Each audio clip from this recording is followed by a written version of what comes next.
welcome everybody to our today's DLS meeting. It is a very great pleasure for me to introduce Björn Schuller from both the University of Augsburg as well as the Imperial College London. When I tried to write a little bit of the introduction, I was basically overwhelmed with all the information because he has achieved so many things. So everything I'm telling you now is just a small biased selection. Let me begin with some simple numbers. He obtained his diploma in electrical engineering at the Technical University of Munich in 1999, had his PhD in 2006 and his habilitation in 2012 in the same areas as well as at the same university. He had in the meantime several stays abroad all over the place, in particular also at Nigdau, I read, where I also stayed once, a little later though. Since 2013 he had a couple of different positions at the Imperial College in London, first as a senior lecturer, then as a reader, and finally as a professor since a couple of years. And since 2017 he's also been professor at the University of Augsburg. He has been, or he is, editor for several journals. He served in the role as area chairs and journal chairs at several conferences. He has received an ERC starting grant in 2013, and he is also a fellow of several organizations, including IEEE, BCS, AAAC, I think it is pronounced, and last but not least, of course, ELLIS. In terms of sports, this is what I like to mention. He's doing first Taekwondo as well as ballroom dancing and rock climbing. And I thought when I read that, this is quite different, but apparently there are some commonalities that he just explained to me. Research-wise, he's focusing on machine intelligence, effective computing, processing of audio signals, and roughly speaking, the interplay of computer science, AI, and health. So thank you very much, Björn, for being here. So thank you very much for having me today and for even bringing food and drinks. That's a very festive framework. I appreciate that. And as mentioned, I am researching on several fields of application, but today, because of the ELLIS framework, I try to keep it more focused on machine learning, AI. And the idea is to talk about the movement from features crafted by experts to learning it all from the data, kind of, yeah. So to go into self-learned representations and finally foundation models. And the idea is a bit that my supervisor told me, and it wasn't his fault, it was a common belief at the time, there's two things you can't do with neural networks or with any machine learning approach. You can't go in with a raw signal. So you always have to find some characteristic representation, some thing that is features or alike. So never go in with the audio signal directly. And I thought challenge accepted and was waiting for the moment that we can do that. And of course it happened, as you know, today with images, with audio and so on. The second thing he would say, and again it was common belief, is you don't need more than 3 layers. You can't make sense of that. So another one, we know it's not quite true. So whatever I tell you today, hopefully you can tell in 10 years. There was this guy telling things that luckily I didn't believe. So the title of the talk is Every Time We Fire an Expert, the Performance Goes Up. And who has an idea why I could have chosen this title? Well, maybe you read the abstract. Yeah, why? No. But it was some speech recognition person in China. Exactly, it was actually Frederick Jelinek. And there is a rumor about what he exactly said that is even featured on Wikipedia with different flavors. So the original quote is roughly, every time I fire a linguist, the performance of the speech recognizer goes up. And the idea was that he was having the speech recognizer and a team to work on that. And when linguists quit or when he fired them, actually it got better. So in analogy to that, the idea today is, as a sort of provoking question or statement, is it better if you don't have experts in the equation? And experts means, of course, first of all, the features. So we have been thinking for decades and for unbelievable amounts of tax money about MFCCs to pitch to whatever in audio, where I work mostly, and you have Gabor features and histogram of gradients and so on in the vision field. And then comes the idea to learn it all from the data, of course. And later on, I will also talk a little bit about the idea of getting rid of hyperparameters. So the idea of experts designing the architecture and seeing if we can also learn that from the data, such that we ultimately move to the point where we are all useless, that we are working in machine learning because you have data and labels, maybe not even labels, who knows, and something that learns it all, the representation, the decision making, whatever, maybe even the pre-processing. So this means I will go through the trajectory of coming from handmade features. And as I mentioned, I'm working mostly in audio, so features that we are using a lot include MFCCs, for example, male frequency capsular coefficients. And the idea is that you have some short-term Fourier transformation, you have some windowing, and then you can find these features, 12 bands, which are perception adequate. From that you can derive other features, and we have been deriving loads of them, but of course it somehow feels unsatisfying for at least two reasons. First of all, it's not something you can optimize to the task later on, so they are fixed, they are extracted, and then that's it. You can't optimize them to your target task. Then they're very specific, so you can't translate it to other tasks maybe. Maybe MFCCs are the most generic across audio, but if you think of chroma in music, you can mostly use them for music tasks. And then they're often not standardized, something that I didn't like. So MFCCs sound like it's a standardized feature, but it's not.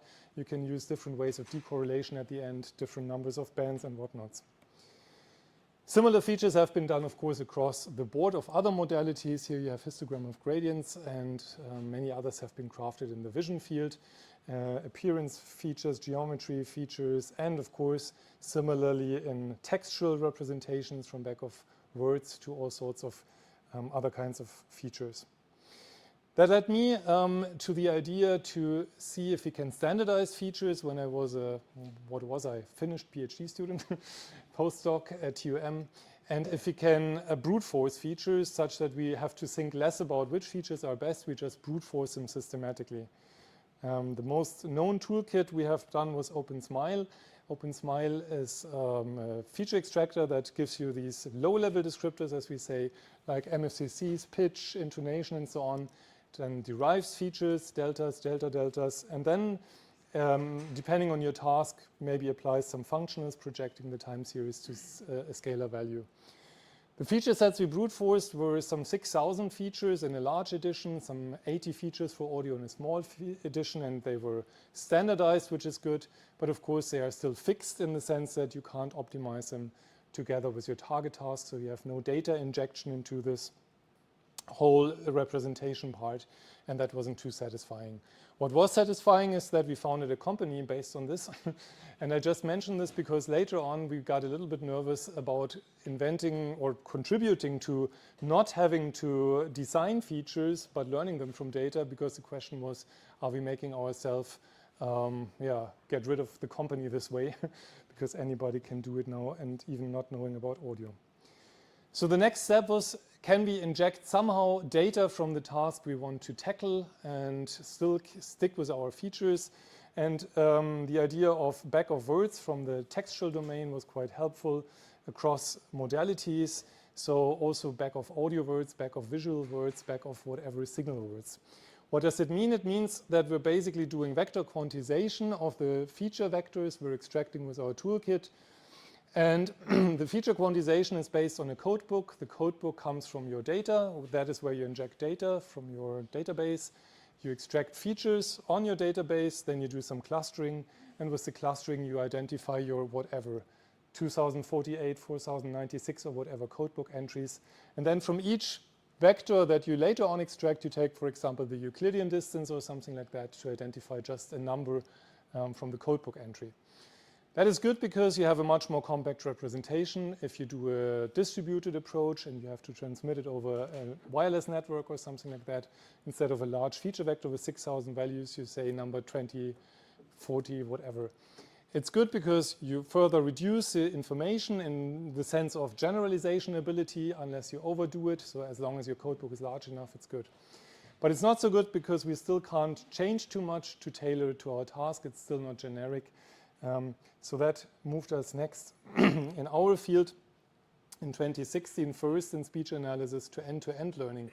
And finally, fulfilling our dream to learn the feature representation from the data directly.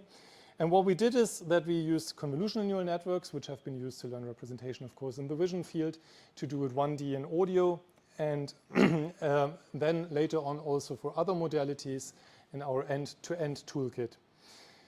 With the end-to-end toolkit, we were putting together a convolutional neural network for representation learning and an LSTM recurrent neural network for decision making. And we were hoping for this to work at least as good as the traditional features with our OpenSmile toolkit or our crossbow features. So the things we have been working on before. When we ran the first experiments, we were completely shocked because we were not as good, but twice as good, which sounded too good to be true. So we verified and verified and verified, and it simply stayed like that. We were much better than with the original features. Then we thought, okay, why not? After all, that's what we wanted. We wanted features that can be trained together with the target tasks, so being neuro-holistic in the sense that we have one loss function at the end, and we can shape the features together with the decision-making part. But we were curious what has happened, and the best we could think of at the time is correlate the activations of the neurons with our known features. So we found high correlations for prosody, for example, when we did emotion recognition in speech. That's some of our typical tasks, which told us that we're learning features as we would have designed them as experts, but the correlation is not 1, but 0.8, let's say. So they're doing something better. And unfortunately, we can't tell what it is. Okay, so the next idea then was coming from the problem that we often didn't have enough data to end-to-end learn these features. In other words, if you want to learn the representation from the data we have to have enough data for that, obviously. And in our speech analysis task, we didn't have the 680,000 hours or 70 years of speech that Whisper, one of the latest speech recognizer, has been trained upon. We often had 1 hour to maybe 5, 10 hours. So whenever we didn't have enough material, we thought of transfer learning. And transfer learning in a for us at least, radical way meant that we were using vision pre-trained networks like GoogleNet, ResNet, and so on, and used audio as an image. Now, how do you get audio as an image? You use a short-time Fourier transform, you use a wavelet transform, something to make it an image. And in fact, it depended a lot on how we represented audio as an image, how well this worked. So here you can see the audio turned into some spectrogram, and wavelets worked better than SF short-time Fourier transform, but also the color mattered a lot. So why did the color matter if we took an image pre-trained network as a feature extractor? Simply because the images in those networks have often been blue and green because they had a lot of nature, grass, sky, water, and so on. So hardly satisfying if you want something that is more data injected, that you have to make a lot of effort to find the right visual representation in terms of color, in terms of transformation, and so on. But it paid off because what we did is that we took the penultimate layers, activations, so not where it actually makes a decision, and the fully connected layers is a bus, it's a tree or something like that, but the layers before that, the final convolutional layers, which worked very well in audio. And you can see in this upper picture here, again, we were hoping for this to work as good, but it worked better than our traditional features. So this is speech emotion recognition in the noise, and no matter if it's clean or noisy setting, our vision pre-trained networks fed with spectrograms were better than our expert-derived features. You may imagine this is a big shock after years and years of designing features as an expert, if you can even feed a vision network with images, audio images, and get better results at the end from these types of representations. Later on, we got better results, not surprisingly, by using audio pre-trained networks. Later, after these image pre-trained network appeared, some of the first speech recognizers appeared that were trained in such a way that we could include them. But the whole idea of using audio in pre-trained networks was working very well. This is known as Deep Spectrum, the toolkit, and we later profited from TensorFlow Lite to make Deep Spectrum Lite much more efficient and faster. And the toolkit, if you would find any interest in this, is very versatile in the sense that you can choose your transformation, you can choose your color encoding, and you can choose from a broad selection of pre-trained networks. And of course, you can do this also with other signals. We have in fact been doing this with physiological signals, heart rate, skin conductance, all sorts of EEG data, and we can have the same effects. We can get better results even in challenges where we participated with end-to-end learning, transfer learning, than the expert representations people have been thinking of. So the takeaway at this point was already it's a very good idea to learn the features from the data, of course, and of course it wasn't only us, but across the board in video and other modalities.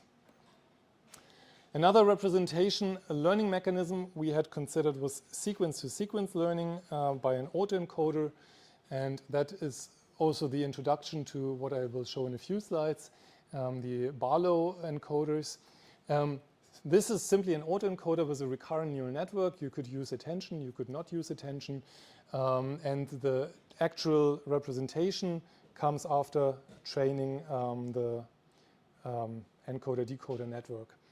Meaning you have, again, unsupervised training by learning to reconstruct your audio, in our case, from an encoder-decoder RNN with long short-term memory, and the representation that is fed into the decoder is then used as feature representation. We have also been using this as a self-learned representation, for example, in the D-case challenge, and we're able to beat with ORDeep our baseline again, so our expert-based features, frustrating again, and after the challenge, also the best result in the challenge, but of course, this is always ongoing. Later on, others have even better results again. The point is simply all of these self-learned representations worked very well. From a company point of view, however, it was quite interesting as a business capital that we had our own feature extractor.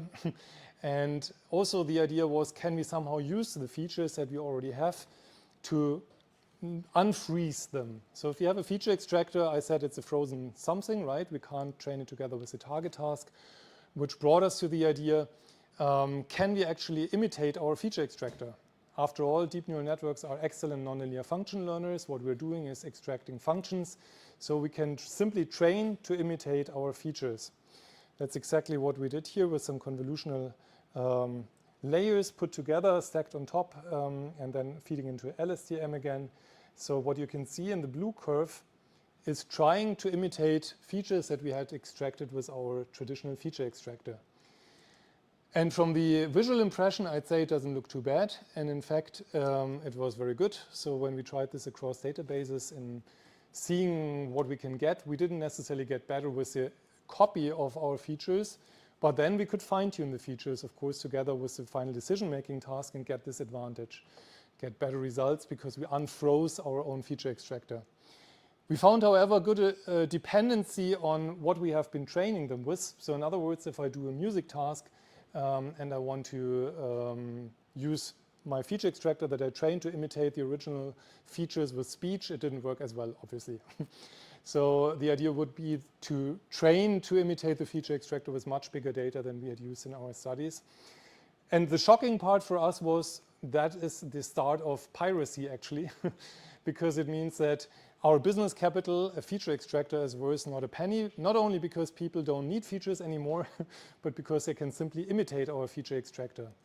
Meaning that instead of using libRosa or some concurrent library for audio feature extraction, I could simply train to imitate libRosa, train on top of it and tell nobody. I could do the same with OpenSmile and enter the age of feature extractor piracy. From this, we thought maybe we can also better combine the two worlds by not training on very large amounts of data to then fine-tune, but maybe we can just tune parameters of our features, leading to what I named here adjustable features. So in other words, what we're doing now is that we're learning parameters of our features. Again, an idea, of course, that has been used across different modalities on the board. And what we were doing is use parameters, learnable parameters, to fine-tune kind of the weight of mean frequency capsular coefficients.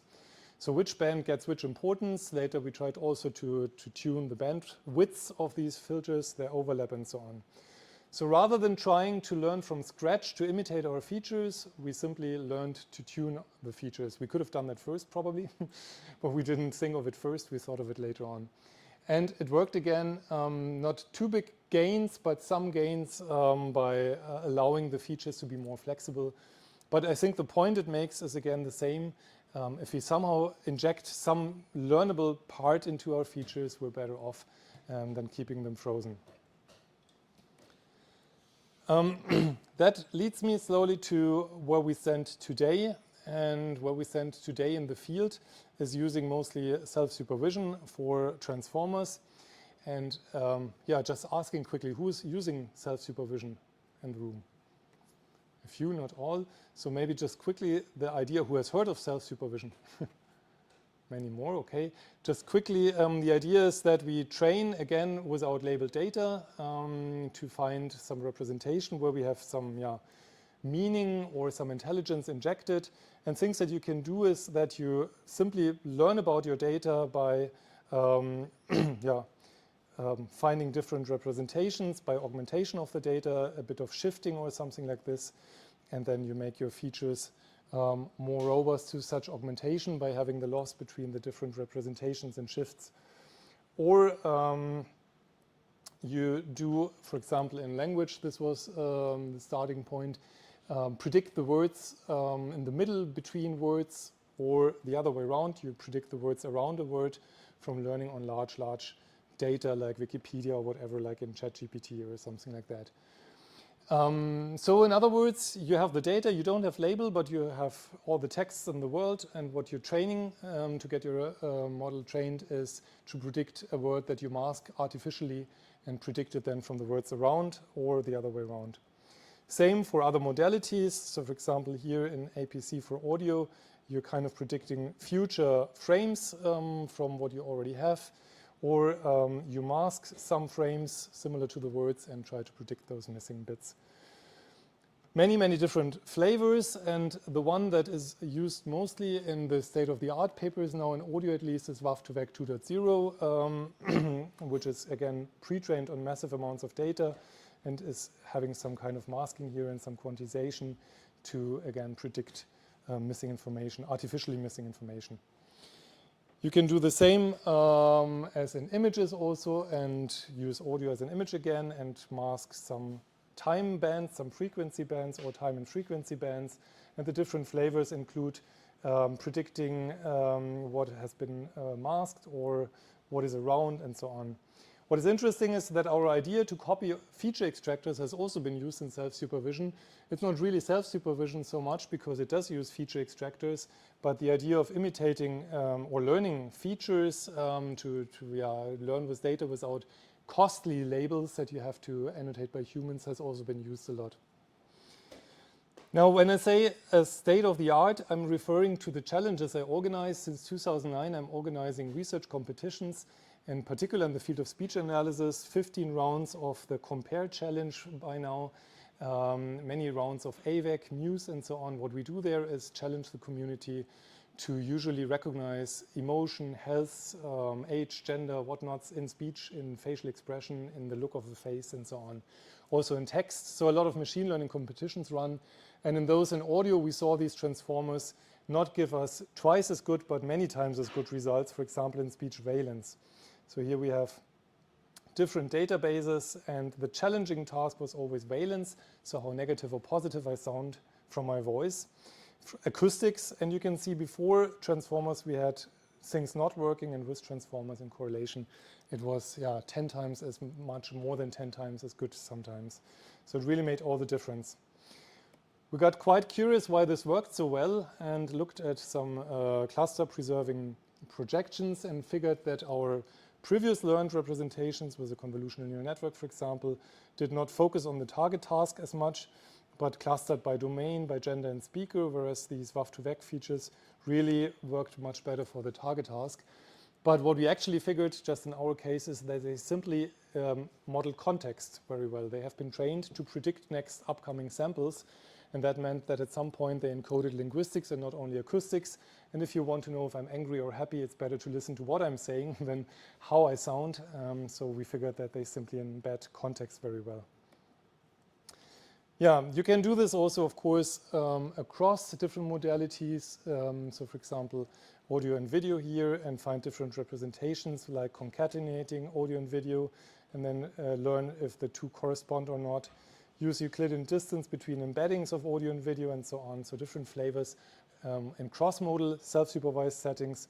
Also different types of contrastive learning by presenting pairs that do match or do not match. Piano sound with a guitar image, for example, or making it a little bit more challenging. Do not match in the sense of skipping a few frames forward in the image or the audio and learn that this doesn't match. So many ways of cross-modal self-supervision to learn that.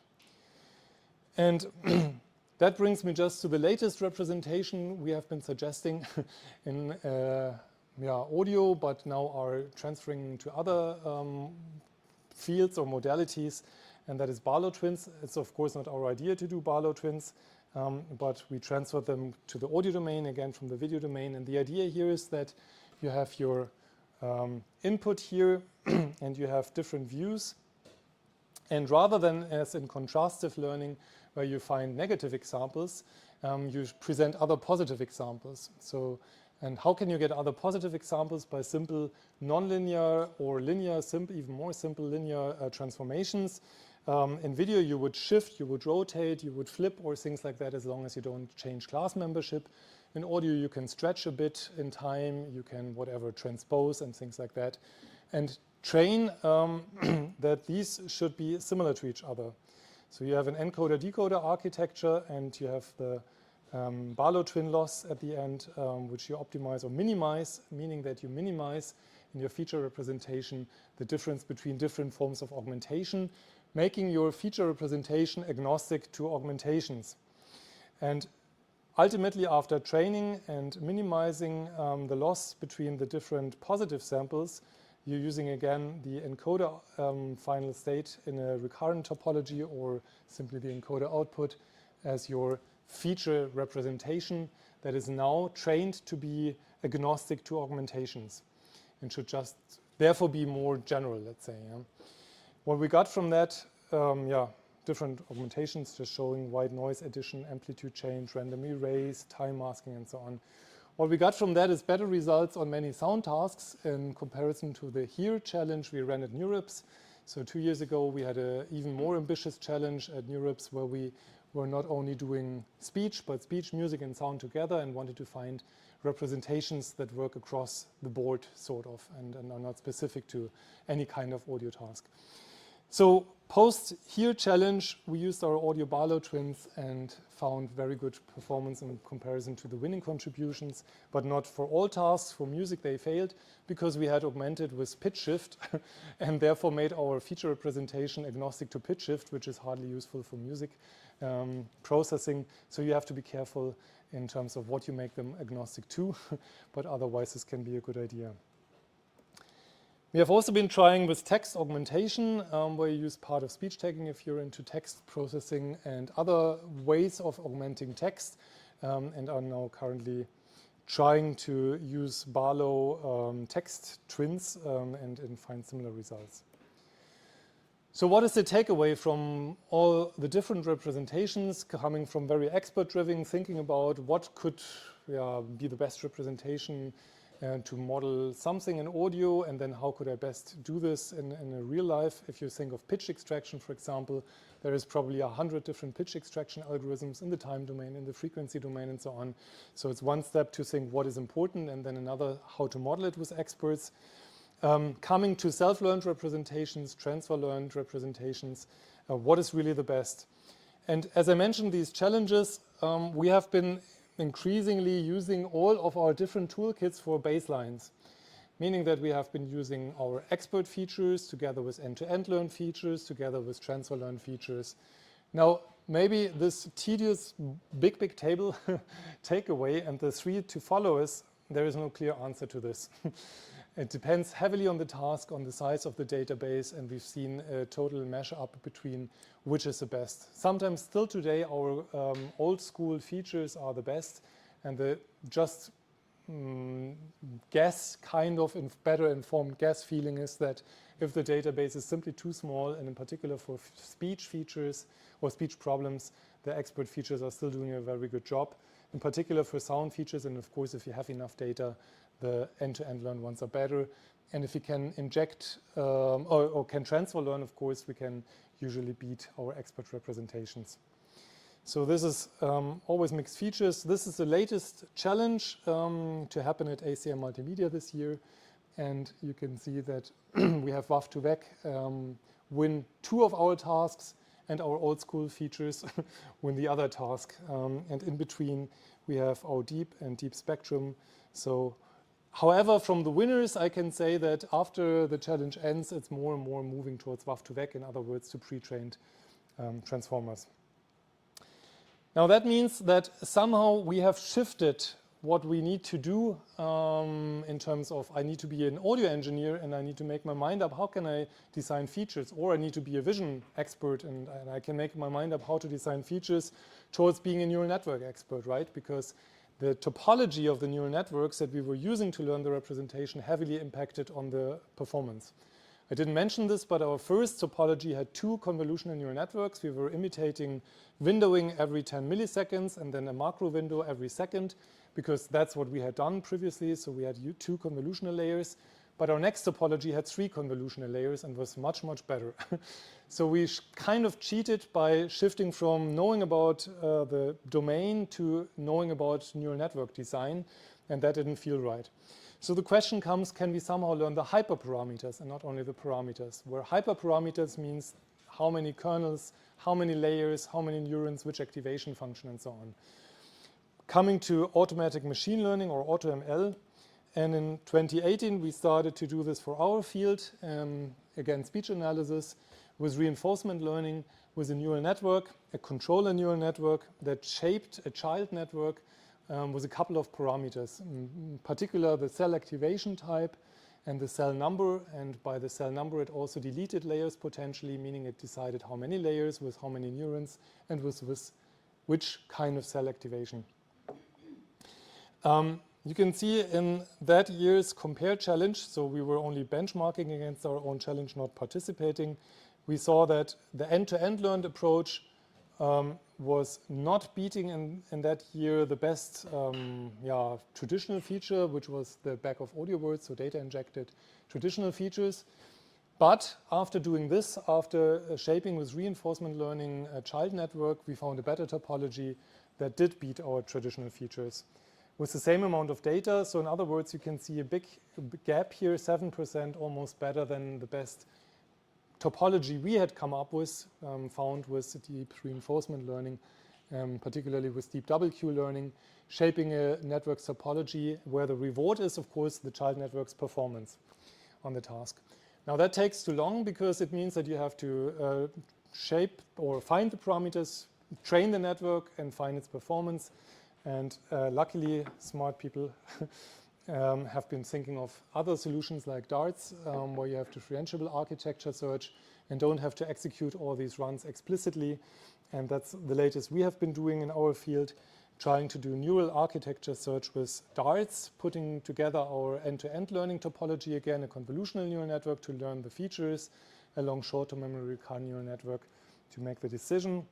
And after some darts optimization, we come to some optimized architecture, which optimizes the convolutional neural network mostly, I have to say. It's a bit of tedious to combine this with the LSTM layer optimization or LSTM backend optimization in one pass.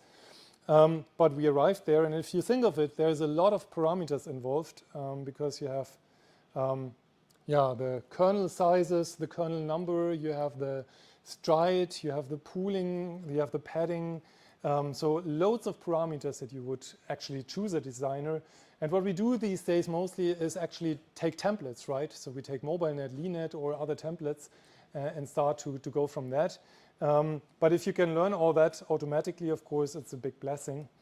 And the outcome of this latest effort to learn the hyperparameters with darts in our field was, again, blowing minds, or mind-blowing, because you can see here left is neural architecture search, then hand engineered topology with 1, 2, 3 LSTM layers.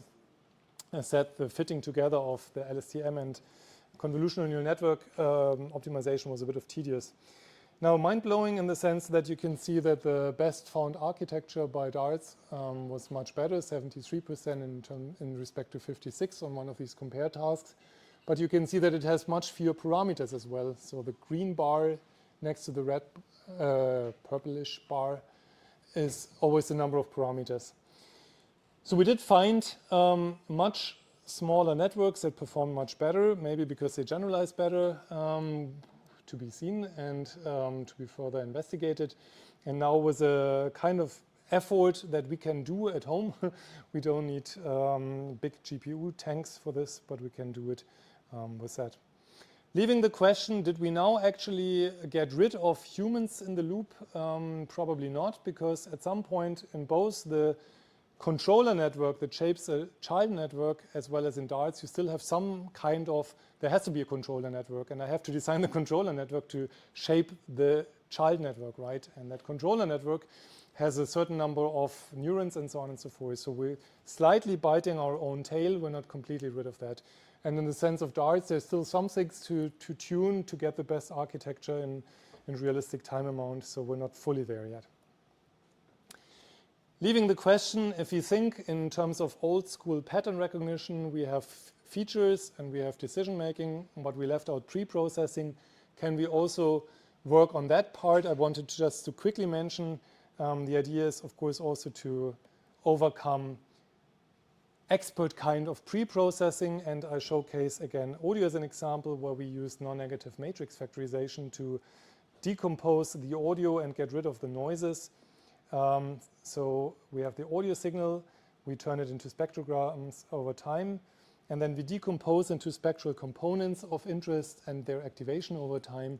So this is like feature extraction, an expert crafted algorithm, and what we can do with it is this kind of quality in getting rid of background noise. Now I see places and faces and things you ain't never thought about thinking if you ain't people. Now I see places and faces and things you ain't never thought about thinking if you ain't peeped then you must be drinking. So not too bad, but you can still hear some music with the voice for an expert-based approach. Also lost. And can we do that neuro-holistically too? And of course, you can. We started, the long story short, with LSTM RNNs, training from a noisified signal to reproduce a clean signal. And our latest architecture is Enhance, where we have residual convolutional blocks. But what we do also have is two kind of asynchronous embeddings with a target context and an interference context, meaning that while you denoise the stream, you can tell it with an example, let's say of my voice, what is the target, what should you focus upon, and what is the disturbance. I give you just two examples of that. There was a game where he dropped. So the worst case, nightmare scenario, 2 speakers, same level, same gender, and can we focus on one? And there was a game where he dropped 4. So you can not really hear artifacts of the second speaker any longer. It's a single microphone, and similarly we can extract musical instruments in a very good way. The point I want to make, however, is that now is the idea, can we train this all together? We have just done this for a few tasks like speech recognition or, yeah, in this case, COVID-19 recognition from the voice, a task that occupied us over the last months. And the idea is that we consider a cold cascade where we learn with a single loss function through to optimize the denoising, the representation learning, and ultimately even the decision making versus multitask learning where we have 2 loss functions for denoising and the task and iterative optimization. At this point, I have to admit that we didn't get the result we wanted. We were hoping to get the best result from the cold cascade, so a single loss at the end, and we optimize all together. Best optimization for the enhancement or pre-processing, if you will, best representation learning, best decision making, all optimized together. It was better to do it iteratively, but yeah, to be continued. So our dream is still there that we do it all together. Finally, leading me to the other catchy part in the title, foundation models. Who knows the term foundation models? pretty much almost anyone here, great. So don't need to say too long that these are big data trained models by the big companies. By the big companies, because this you can't do at home, train text with all of with all of Wikipedia plus the book corpus and so on. They're simply way too large. Now entering the 1 trillion parameter size, and they are pre-trained in that sense that they do self-supervised learning and use the big data to train them. What you can do is via an API, for example, get access to them and then fine-tune them. And WAV2VEC was one such example where we have pre-trained audio models trained on a lot of audio, and we were looking at is there emergence in these models that we didn't expect. The example that I'm giving now is from the linguistic domain, and we were looking into text representation and modeling a task the old school way, so with traditional features. That's the back of words, TF, IDF from Joachim's in the 90s representation, and training a model with support vector machines. So the lowest one is the very old school approach. Then comes using some word2vec, so some data injected word embeddings, and Roberta as a concurrent thing. But what makes these three different from the upper one is that we tried to learn a model for the task specifically. What we did is we downloaded tweets, for example, of suicidal risk, and they were labeled suicidal, yes, no. That has been released on Kaggle after the ChatGPT training. And opposed to that, we simply asked ChatGPT, is the tweet an indication of suicidal risk? There were some things you have to respect, like make a guess, such that it doesn't give an explanation that it can't say for sure, and telling it to say yes or no, and so on. But if you had the right prompt, you could get it to say simply yes or no and give the same kind of labels. In short, and to recap, we're comparing a data trained model on the target task with something that has not been trained on it, but has simply been trained to predict, for example, next words, and a bit of supervised user feedback on top of that. What we got as a result, in short, is that ChatGPT was the best of sentiment analysis. So it got us better results on sentiment analysis databases than we had from traditionally trained models on the sentiment analysis. But to be fair, ChatGPT had some kind of sentiment-related supervised training on top of it. What it didn't have at all is suicidal risk training, and the suicidal risk training got as good as the old school feature representation trained on the data. And the only thing that was better was Roberta, which is itself a foundation model, but then fine-tuned on the target task. We also considered if we can get some improvement by putting ChatGPT's answers together with the original tweet, for example. This time, however, not forcing it to say yes or no, but this time encouraging it to be verbose. So reason why you think this tweet is an indication of suicidal risk or not. And it delivers quite a text, I have to say. So it really gives a very lengthy, smart explanation why this should be or not be suicidal risk. Now what you're seeing is basically fusions of all sorts, early fusion and late fusion of the ChatGPT's verbose output together with the original tweet. And the long story short is that you get better results if you put them together. So in other words, you can gain something by putting these foundation models estimates together with your traditional representation. And that brings me in the last of the 45 minutes to the summary. And I have shown you learning representations with a shift in my work towards intelligence, put more and more into the representation. So not only into the back end where you make the decision, but really into the representation. Lately, for example, with the Barlow twins, where we try to make them agnostic to all sorts of permutations. We were learning also the pre-processing, ultimately with the wish and desire to do a neuroholistic chain, where we really have end-to-end all optimized, not only from representation learning, but also including the separation of sources or things like that. Leading to learning of the architecture itself, or hyperparameters in more general, leaving the question, is that the point where we just throw data with or without labels to a machine learning smart gem that learns it all from there? And the answer, I fear, is no, it's not, because we still design the gem, the magic gem that learns it all. In other words, we're still shaping the parameters of the hyperparameters of the net that shapes the net that does the target task. In terms of foundation models, we could indeed see emergence for the text domain. We are now looking for more emergence in audio and visual foundation models. And of course, the made claim that it leads to homogenization is true. We see it in our challenges. People are not using their very individual approaches anymore in our challenges, but they're all using WAF to VEC, for example, at this point.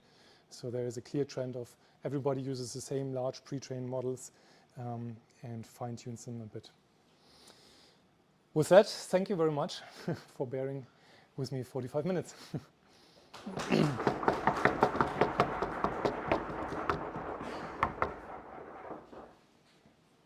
Yes, thank you very much, Björn. Questions? Seth, thank you very much for your talk.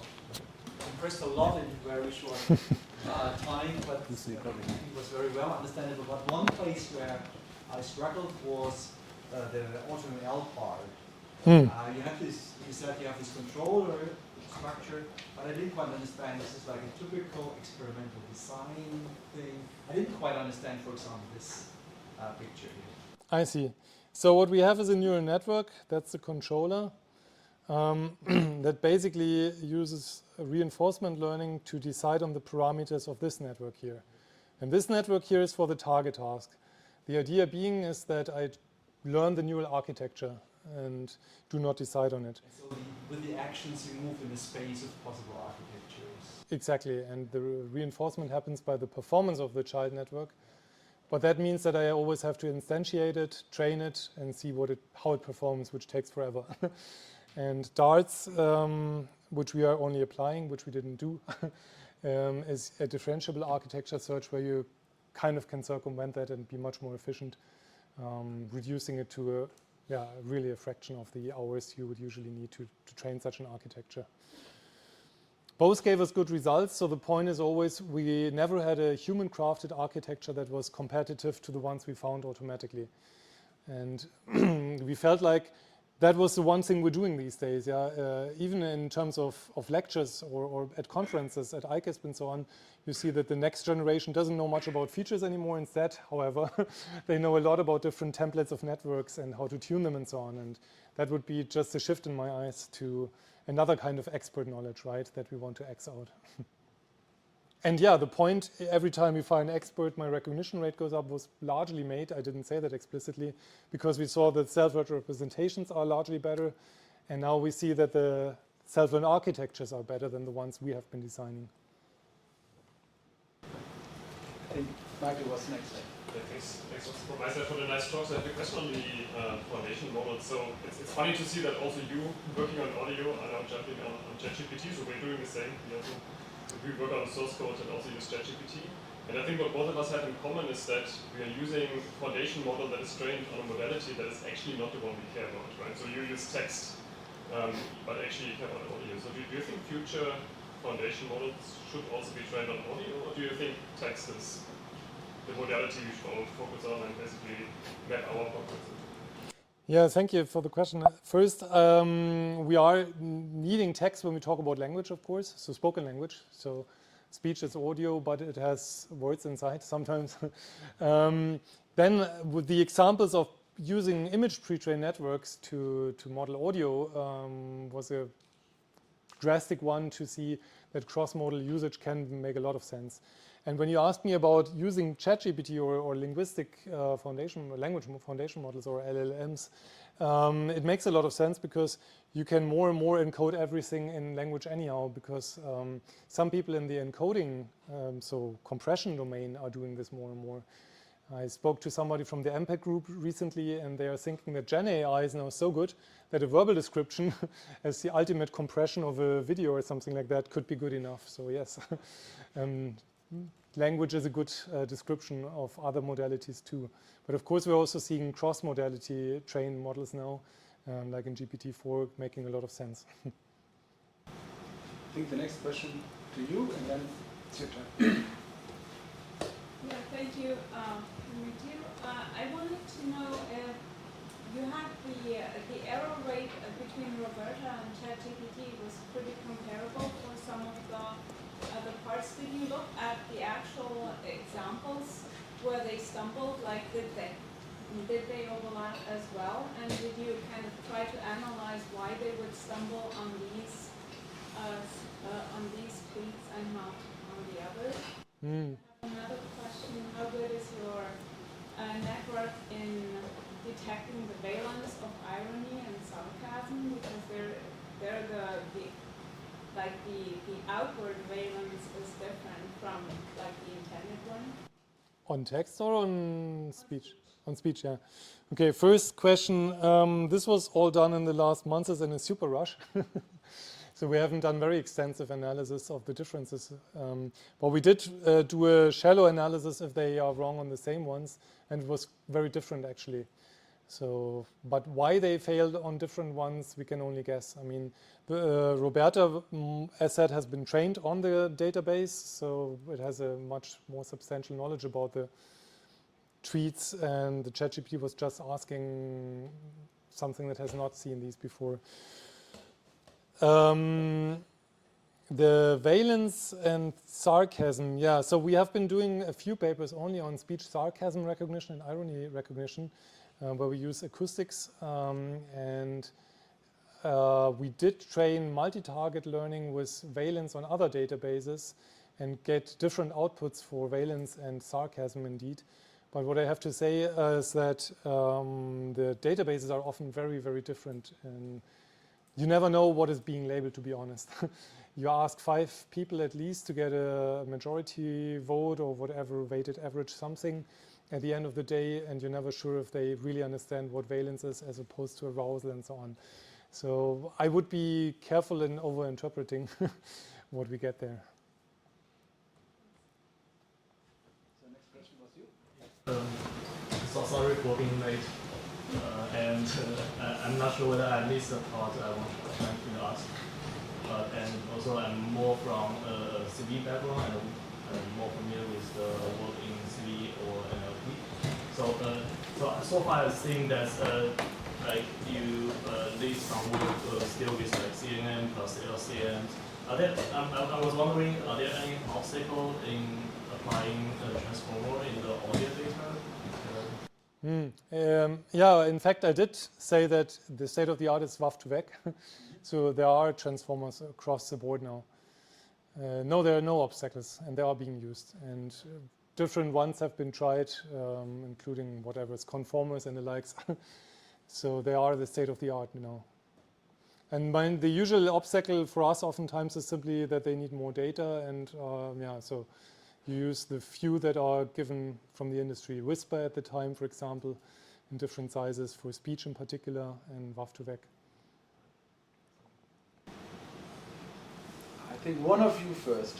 I don't know. Do you have to reduce the sequence length before using transformers? We sometimes have to, yes.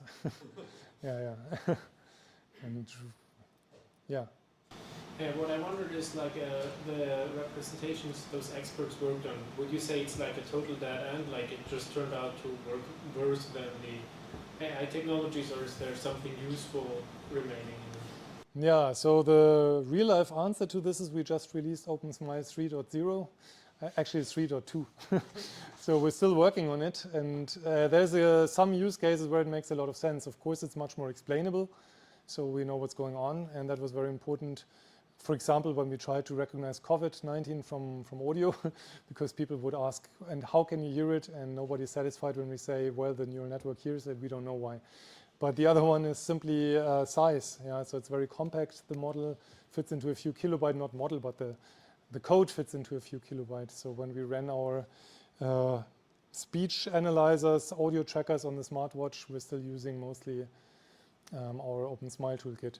And then as said, in the challenges, people sometimes combine it. You can get some gain by doing that. In a challenge, you try everything to get ahead of the others, right? And sometimes it's even competitive if you don't have enough data to fine-tune whatever model.